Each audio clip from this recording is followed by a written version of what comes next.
Meskipun halaman manor kedokteran sepi, ada cukup banyak orang di luar di jalan. Pada saat itu, para pejalan kaki yang sedang terburu-buru mau tidak mau berhenti di jalurnya. Tatapan heran mereka beralih ke pria parubaya yang bersujud dengan setiap langkah saat dia keluar dari manor kedokteran. Beberapa bahkan mulai curiga bahwa penglihatan mereka salah. Apa yang baru saja mereka lihat? Tuan dari keluarga Lan sebenarnya membungkuk dan keluar dari manor kedokteran. Apa-apaan ini? Lan Shao sepertinya merasakan tatapan terkejut mereka saat dia berlutut di tengah jalan dan menarik napas dalam-dalam. Dia kemudian berseru, "Aku, Lan Shao, adalah binatang hidup. Aku lebih buruk dari anjing atau babi, bahkan binatang lebih menonjol daripada aku." Semua orang tercengang, mereka tidak bisa mengerti apa yang merasuki Lan Shao sehingga dia berlutut di tanah dan mempermalukan dirinya sendiri dengan keras. Apakah dia kesal dalam beberapa hal? "Setelah menyinggungku, apakah kamu berpikir bahwa aku akan melepaskanmu begitu mudah?" Vermilion Bird kecil berdiri di halaman sementara dia melihat pria parubaya yang sedang membungkuk dan menggaruk di tengah jalan. Ada senyum jahat di wajahnya yang lembut dan menggemaskan. Dia mengeluarkan pil dari kerahnya dan dengan keras menghancurkannya menjadi bubuk. Wosh! Angin tiba-tiba naik dari lengan bajunya dan memutar pil bubuk itu sampai mencapai Lan Shao. Namun pada saat ini Lan Shao tidak menyadarinya sama sekali. Dia mengambil napas dalam-dalam dan segera menghirup pil bubuk ke dalam sistem pencernaannya. Wei Yi menatap Vermilion Bird kecil yang ada di sebelahnya dan menggelengkan kepalanya sebelum dia menatap Lan Shao dengan kasihan sekali lagi. Apakah dia benar-benar berpikir bahwa itu sudah cukup? Setan kecil ini tidak mungkin melepaskannya dengan mudah. Meskipun dia tidak tahu efek dari pil itu, dia tahu betul bahwa pil Vermilion Bird kecil itu berasal dari Guru Oyun. Efeknya tidak akan normal sama sekali.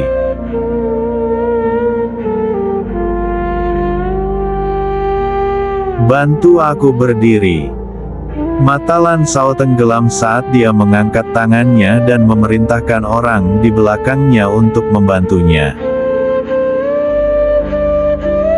"Ya Tuan."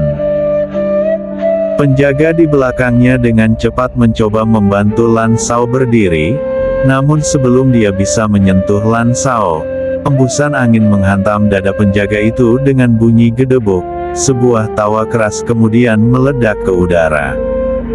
Hahaha. Lan Shao tertawa gila, senyumnya jahat dan menakutkan ketika dia berkata, "Apakah kalian semua tahu mengapa aku menyebut diriku binatang? Itu karena aku bahkan tidak pernah menyelamatkan saudara-saudaraku sendiri. Jika aku tidak memimpin keluarga saingan saudara iparku yang baik di sini, mereka tidak akan kehilangan nyawa mereka. Keponakanku yang malang itu juga tidak akan pernah dicap sebagai pertanda nasib buruk." Boom! Seperti guntur di langit yang cerah, semua orang terkejut sampai ke intinya. Bahkan anggota keluarga Lan tercengang. Tidak ada yang pernah berpikir bahwa Lan Shao akan menjadi gila di depan umum dan dia bahkan akan melontarkan omong kosong seperti itu. Posisi sebagai tuan dari keluarga Lan adalah milikku. Jika saudaraku masih hidup, aku tidak akan pernah mendapatkan keluarga Lan. Sayangnya dia masih memiliki seorang putra, meskipun bajingan kecil Lan Ge itu tidak memiliki kemampuan kultivasi. Dia secara alami cerdas sehingga ayah selalu lebih suka dia daripada aku. Selain itu ayah semakin mengasihani Lan Ge setelah kematian saudaraku. jika aku tidak menyebarkan berita tentang dia membawa nasib buruk kepada orang tuanya, kentut tua dari keluarga Lan itu tidak akan pernah bergabung untuk memaksa ayahku mengirim kotoran anjing itu pergi. Memang, saat blasteran kecil itu telah diusir, aku, satu-satunya keturunan keluarga Lan, secara alami diberi posisi tuan dari keluarga Lan. Kursi ini milikku, tidak ada orang lain yang bisa mengambilnya, hanya aku, Lan Shao, yang cukup layak untuk menjadi tuan dari keluarga Lan. Siapapun yang menghalangi jalanku akan mati. Mata Lan Shao memerah dan dia tampak seperti bisa menelan seseorang utuh. Matanya dipenuhi dengan kebencian dan kemarahan. Ini buruk. Para penjaga yang dibawa Lan Shao adalah para pembantunya yang terpercaya. Ketika mereka mendengar tuan mereka mengekspos semua yang telah terjadi dalam beberapa tahun terakhir, ekspresi mereka berubah secara drastis. Seorang penjaga segera bereaksi dan dengan cepat mengangkat tongkat bonya sebelum memukul bahu Lan Shao dengan bunyi gedebuk. Rasa sakit dari bahunya membuat Lan Shao kembali sadar, dia kemudian berteriak dengan marah. "Kamu berani menyerangku?" Tidak ada seorang pun di kota utama yang berani menyerangnya, namun selain gadis kecil dari manor kedokteran itu, ada orang lain yang berani menggunakan tongkat bo padanya. Orang itu benar-benar menggali kuburnya sendiri. Setelah mendengar ini, penjaga yang menggunakan tongkat bo dengan cepat menjatuhkan dirinya ke tanah saat dahinya bercucuran keringat dingin. "Maafkan kejahatanku tuan, Anda mengoceh omong kosong beberapa waktu lalu jadi aku tidak punya pilihan. Aku melakukan itu untuk membuat Anda kembali sadar." Mengoceh omong kosong, Lan Shao terkejut. Pada saat itulah semua yang baru saja dia katakan mulai bergema kembali ke dalam pikirannya. Wajahnya menjadi benar-benar putih sementara matanya dipenuhi teror. "Apa yang baru saja terjadi padaku? Mengapa aku tidak bisa menahan diri untuk tidak mengakui semua perbuatan jahatku di siang hari? Aku sudah selesai, kali ini aku benar-benar selesai."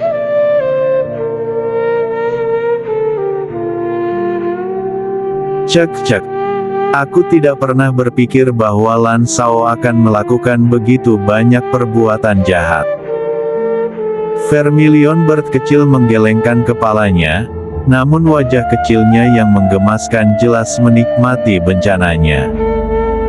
"Sepertinya hidupmu akan segera berakhir bocah." Wei Yi melirik Vermilion Bird dan melengkungkan bibirnya. "Pil apa itu?"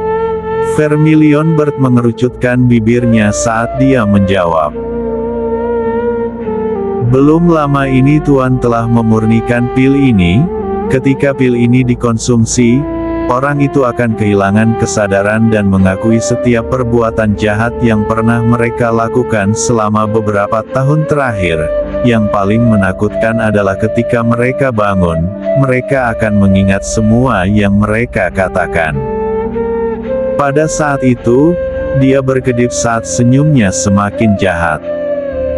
Tentu saja ini adalah gejala yang akan dia alami setelah mengonsumsi pil, namun Tuan telah menambahkan sedikit penyesuaian di kemudian hari, bahwa beberapa dampak akan terjadi setelah pil ini digunakan.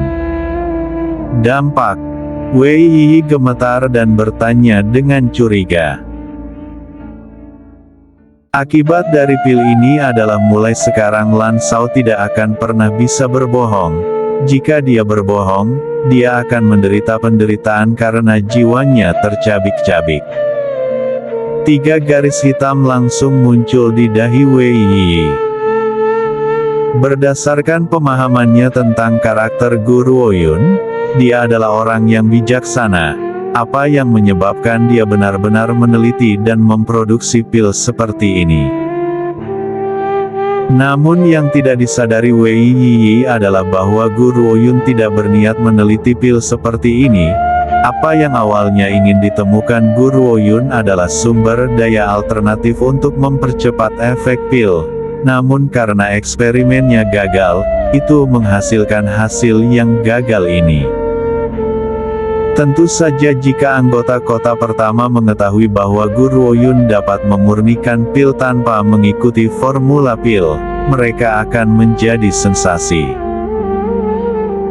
Terlepas dari apakah dia berhasil atau tidak, setidaknya dia berhasil menemukan pil. Orang dengan bakat seperti ini akan dianggap sebagai jenius tak tertandingi di kota pertama. Tidak ada yang bisa dibandingkan dengan itu.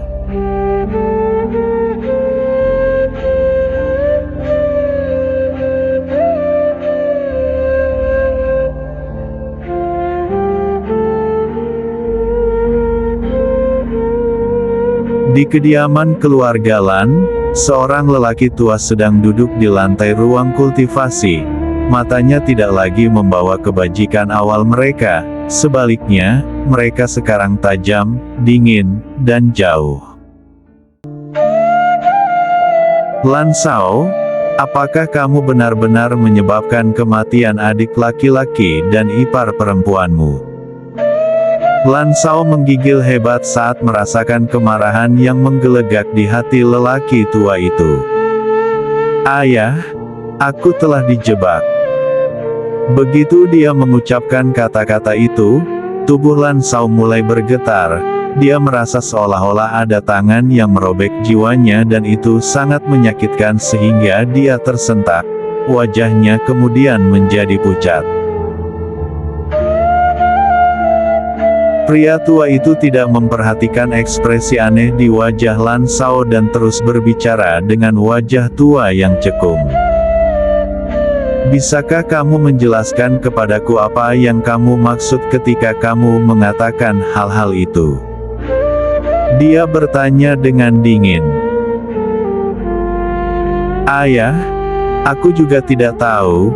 Yang bisa aku rasakan hanyalah pikiranku kosong dan aku kemudian mulai berbicara tetapi aku tidak mendengar kata-kata yang keluar dari mulutku. Apa yang dia katakan itu benar, dia benar-benar tidak menyadari apa yang sebenarnya terjadi. Pada saat itu pikirannya menjadi kosong dan dia tidak bisa mendengar apa yang dia katakan sama sekali.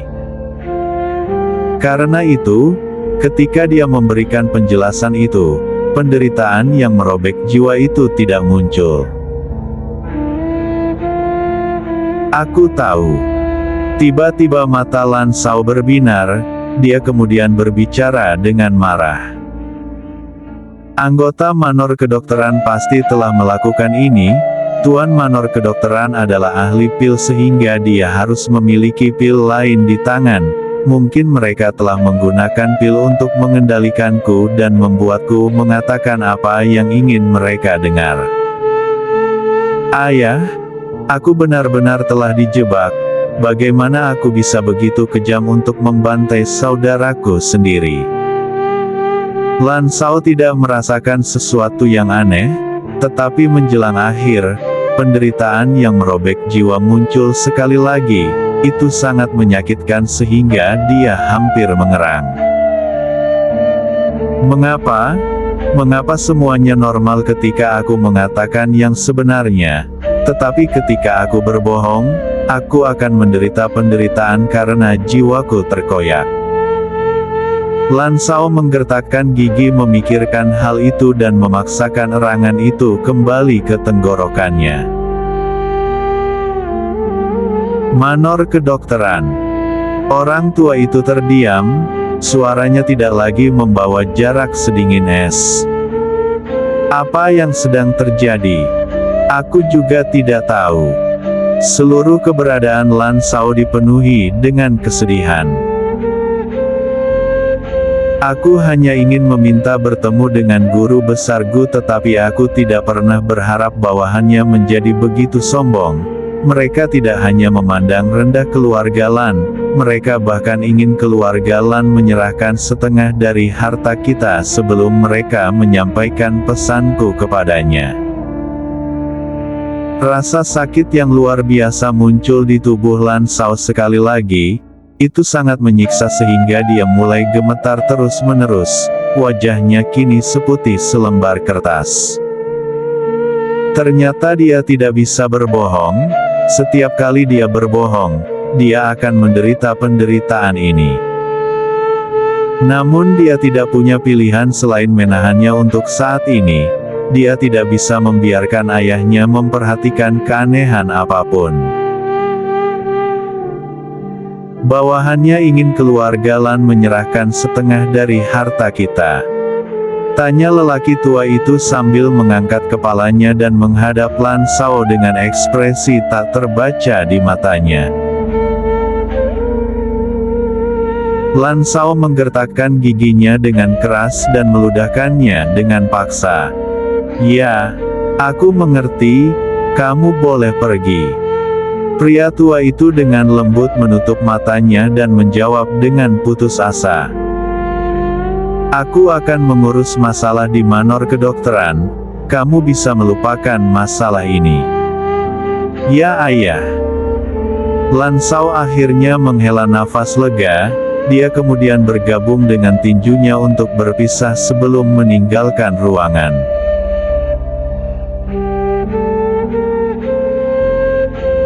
Saat Lan Shao berbalik, pria tua itu membuka matanya, gelombang kekecewaan menutupi pandangannya. Lan Shao, kamu terlalu rendah dibandingkan dengan adikmu, jika bukan karena kematiannya yang tidak disengaja dan tekanan dari para orang tua kolot di klan itu, posisi tuan dari keluarga Lan tidak akan pernah jatuh di pundakmu. Itu bukan karena aku bias, tetapi karena aku khawatir kamu akan menghancurkan seluruh keluarga Lan. Sebagai ayah Lan Shao, bagaimana mungkin dia tidak memahami putranya sendiri? Selain itu, bagaimana mungkin pihak ahli pil meminta setengah bagian dari harta keluarga Lan sebagai imbalan untuk menyampaikan pesan? Pria tua itu menutup matanya sekali lagi saat senyum pahit menggantung di wajahnya. Dia kemudian dengan lembut menghembuskan napas dan tidak mengatakan sepatah kata pun.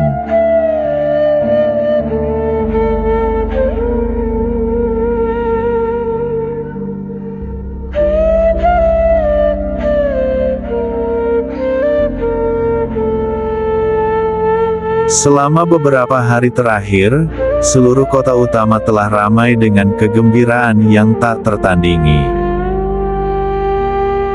Restoran, kedai teh, pedagang kaki lima kecil, dan semua orang telah mendiskusikan tindakan Lan Shao di depan gerbang manor kedokteran. Mereka tidak pernah berpikir bahwa kematian tuan muda kedua dan nyonya muda dari keluarga Lan bertahun-tahun yang lalu telah dikaitkan dengan Lan Shao. Dia akan melakukan apa saja untuk mendapatkan posisi tuan Lan. Oleh karena itu, Lan Shao sekarang menjadi bahan lelucon wilayah blok utara. Namun masalah ini segera ditutupi oleh masalah besar lainnya. Menurut berita, gadis jenius yang menjadi terkenal dalam rapat umum sekte kedokteran, Guru Oyun, telah tiba di kota utama beberapa bulan yang lalu. Dia juga telah pindah ke wilayah blok utara. Oleh karena itu, semua organisasi besar dan kecil telah menjadi sensasi. Manor kedokteran yang awalnya sepi langsung menjadi sesibuk pasar. Namun tidak peduli siapa yang datang berkunjung, mereka semua berhenti di luar gerbang manor kedokteran. Bahkan keluarga paling misterius di antara 4 keluarga besar di kota utama telah mengirim seorang tetua dari klan mereka. Namun dia tidak hanya tidak dapat melihat tuan dari manor kedokteran, dia bahkan tidak diizinkan untuk menginjakkan kaki melewati ambang batas mereka. Manor kedokteran kemudian mengeluarkan pengumuman, dalam waktu setengah bulan, mereka akan mengadakan perjamuan dan semua orang yang telah mencapai peringkat tertinggi bela diri atau organisasi yang memiliki tertinggi bela diri di peringkat mereka dapat mengirim perwakilan mereka untuk menghadiri perjamuan.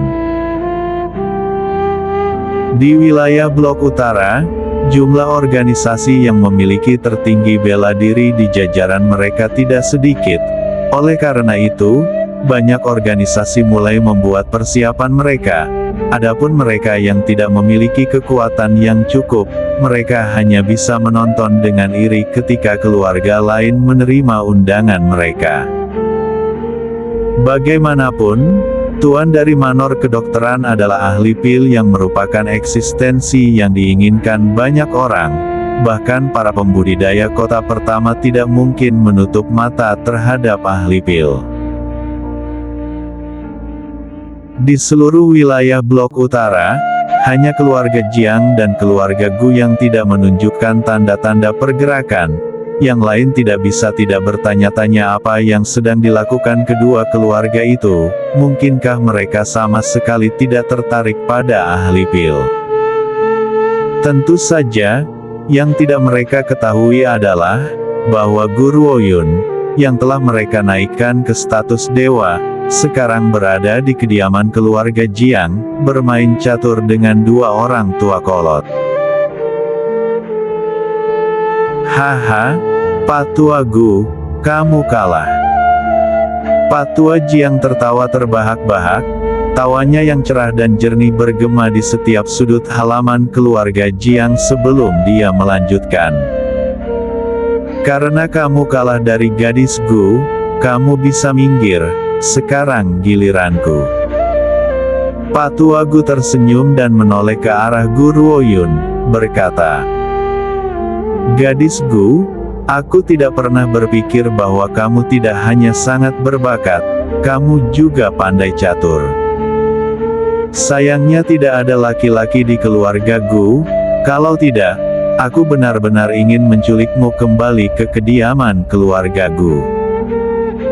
Dia menghela nafas dengan lembut saat wajahnya dipenuhi dengan penyesalan.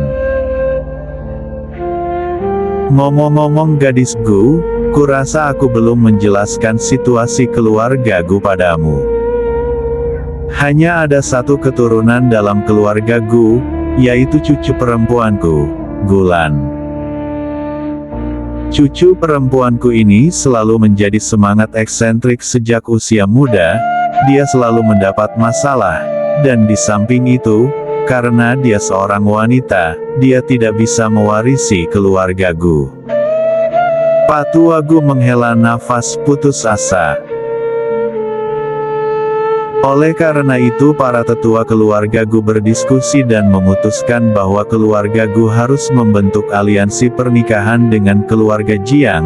Selain itu, keluarga Jiang pernah berjanji kepada kami bahwa selama cucu perempuanku menyukai keturunan mereka, keturunan itu akan diberi gelar Tuan Muda Jiang dan menikahi cucu perempuanku. Haha. Sebelumnya aku ingin menjodohkan Zuer dan Laner, bagaimanapun mereka adalah teman masa kecil yang tumbuh bersama, rasio keberhasilan mereka akan lebih tinggi daripada orang lain. Siapa sangka keduanya tidak saling menyukai. Selanjutnya Laner telah melarikan diri dari rumah dan belum ada berita tentang dia. Pak Tua Jiang tertawa terbahak-bahak tetapi itu membawa sedikit dendam. Pak Tua Gu merasa sedikit malu saat dia terus berbicara dengan canggung. Pak Tua Jiang, ini adalah kesalahan keluarga Gu dalam hal ini. Aku tidak apa-apa. Pak Tua Jiang melambaikan tangannya, menghentikan Pak Tua Gu dari apapun yang ingin dia katakan. Aku diberkati dengan putra dan cucu, kita tidak bisa terlalu banyak ikut campur dalam urusan generasi muda, karena itu masalahnya, jangan menyusahkan Gulan. Terlepas dari semua itu, Pak Tua Gu masih merasa menyesal di depan Pak Tua Jiang. Pak Tua Jiang, Keluargaku berutang padamu, bahkan jika aliansi pernikahan tidak berhasil, hubungan antara kita tidak akan berubah karena ini. Haha. Pak Tua Jiang tertawa terbahak-bahak. Itu saja yang perlu aku dengar. Aku telah menyaksikan Lanner tumbuh sejak dia masih kecil, karena itu biarkan dia menjadi cucuku. Bahkan jika kita tidak dapat bergabung dengan pernikahan, aku tidak akan mengabaikan keluargaku jika mereka pernah dalam krisis. Mungkin orang-orang di kota utama tidak menyadari hubungan antara keduanya, tetapi Guru Oyun, yang berdiri di samping mereka, dapat merasakan kasih sayang timbal balik antara kedua lelaki tua itu. Ini adalah jenis hubungan yang melampaui keuntungan bersama bagi keluarga besar. Itu adalah hubungan antara teman terbaik. Pak Tua Jiang, Pak Tua Gu, aku sudah terlalu lama mengganggu kalian berdua hari ini. Sudah waktunya bagiku untuk pergi sekarang. Guru Oyun perlahan bangkit dan berkata sambil tersenyum.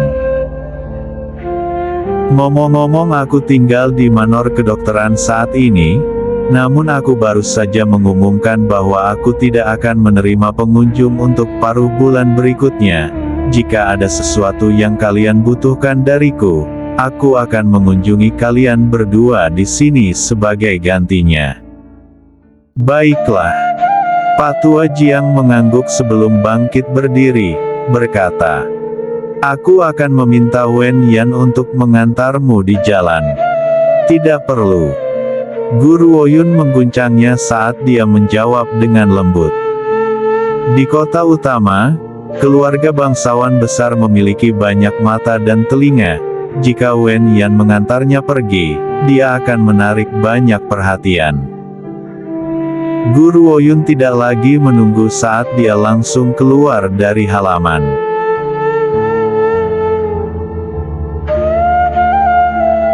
Saat Wen Yan menatap kilatan jubah hijaunya, cahaya aneh melintas di wajahnya yang lembut dan seperti batu giok. Setelah jeda yang lama, dia berbicara dengan suara yang dalam. Kakek, Guru Oyun memiliki kemampuan yang kuat. Apakah kakek berpikir bahwa dia akan dapat membantuku dalam hal itu? Pak Tua Jiang terkejut, dia kemudian mengerutkan alisnya sebelum mengendurkannya lagi dalam waktu singkat. Suara tuanya tenang dan mantap saat terdengar perlahan di tengah keheningan siang. Ya Ner, aku tidak akan pernah menghalangimu dalam apapun yang ingin kamu lakukan.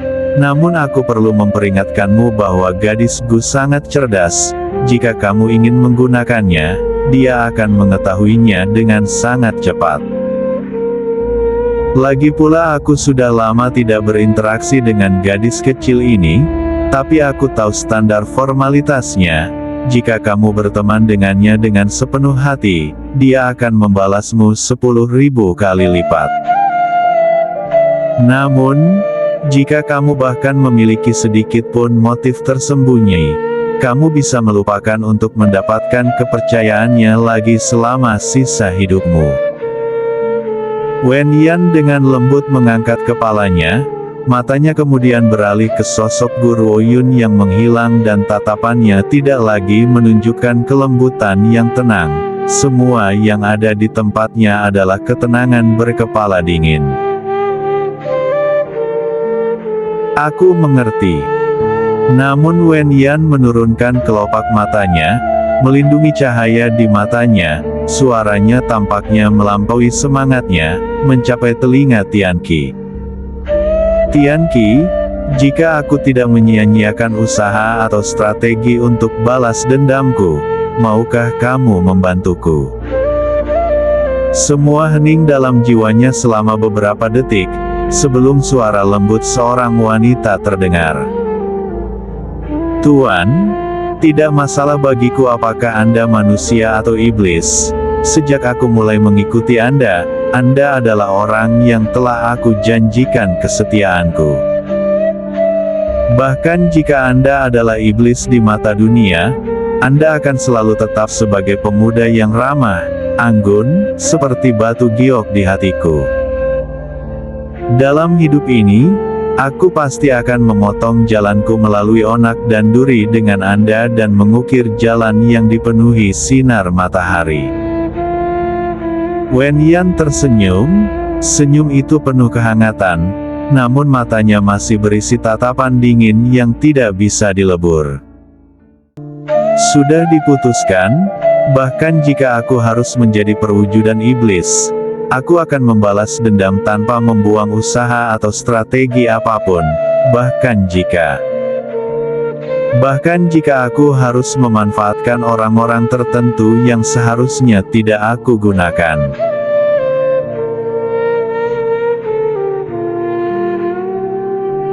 Patua Jiang memperhatikan kebencian yang tidak berubah di mata Wen Yan dan rasa cemas perlahan muncul di hatinya. Pada akhirnya, kecemasan berubah menjadi desahan dari mulutnya saat wajahnya dipenuhi dengan senyum pahit. Anak ini, Wen Yan, telah menderita terlalu banyak rasa sakit di usia muda sampai tahun-tahun pertumbuhannya dihabiskan dalam penyiksaan. Aku tidak tahu apakah ini akan menjadi berkah atau kutukan jika ini terus berlanjut. Tentu saja Patua Jiang juga tahu bahwa anak itu tidak akan mendengarkan kata-kata yang baru saja dia pikirkan. Mungkin aku harus mencari waktu untuk memberitahu gadisku tentang masalah Wen Yan. Ini bukan hanya demi gadisku tetapi untuk memastikan bahwa Wen Yan tidak terus hidup dalam kebencian. Ini benar-benar tidak akan ada gunanya baginya. Beberapa orang dapat tumbuh dengan cepat karena kebencian, namun, ada orang lain yang akhirnya kehilangan semua rasa rasionalitas karena kebencian mereka. Patua Jiang selalu khawatir bahwa Wen Yan akan berubah menjadi sebaliknya.